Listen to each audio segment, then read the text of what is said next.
Choking is a silent, often overlooked medical emergency that's killing children around the world, and it's a growing concern here in Kenya.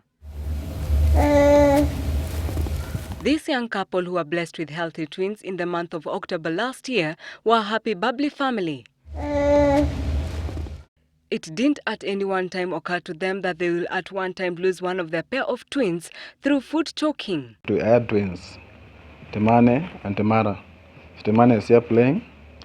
Tamara is right behind me. She's the one who passed on. Maybe her time had come, had reached, and I don't know. Maybe that's how it was written. That was her day. Because many people get shocked. Many kids, adults, people get shocked. But I don't know. I don't know how it happened. Hers was different. It all happened in the month of April. As usual, the couple left their twin babies, Temane Isabel and the late Temara Emmy, with their house help and were away running errands. On that fateful day, the twins' dad, Ezekiel Obonyo, was off duty and their mom was busy at work in Kisumu. I went with my boys to watch. Arsenal was playing against Fulham, so I went to watch a game with my boys. That was around 6. And that day I was with my kids from morning up to about 5. And they were all full of life. I didn't see anything funny. But then a distress call came in from home. I saw a call from my maid. And I got scared because she never calls me. I felt like something must be terribly wrong. I didn't know what it was. And at the same time, my wife was already at work because she went for the evening shift. No, it was shocking. Because I was at the reception and I received a phone call from her saying the kid is not breathing. And I asked her how. I said, she's not breathing. What happened? She was feeding. And then I had to ask for permission and immediately went to the hospital.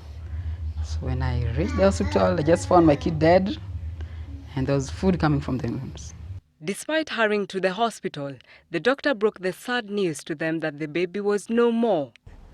We rushed the kid to the Aga Khan hospital, emergency door. So as I was walking into the hospital, then I had one doctor say that the baby is already white. I didn't know what that means. I was very ignorant about that.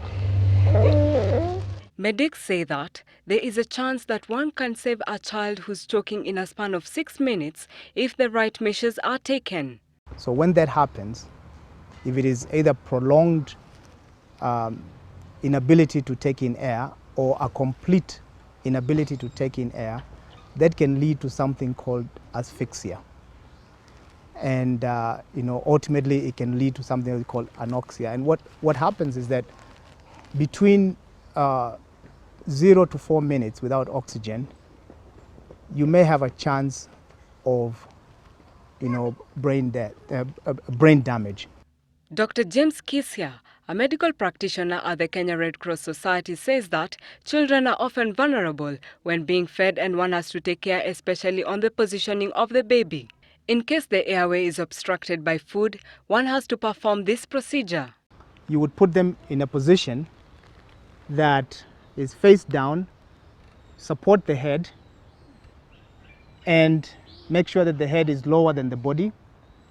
And then with 5 thrusts, 5 blows to the back, gentle blows, 1, 2, 3, 4, 5. Or alternatively, if the baby is unconscious, have the child on the back. Yeah. Have the child on his back. Pull the head down, pull the head straight, open the chin, and try to observe if you can see the object. If you can see the object, then you can put your fingers and remove it. For Obonyo's family, letting the past go has helped them cope with the trauma. So I decided to keep the maid, cancel her through. So as we were being cancelled, she was also being cancelled along. So we trained her on some few basic things to do when it happens. But what I didn't want to do was to dismiss the maid because she was going to walk with this blame. Even as the crisis passed on, the tragedy still haunts Obonyo's family nearly 2 months later. According to Red Cross Society of Kenya, 90% of children below the age of 5 years are prone to die of choking, something which can be prevented if one acts fast. Brenda, Cheruiyot, Citizen TV, Umoja Estate, Nairobi County.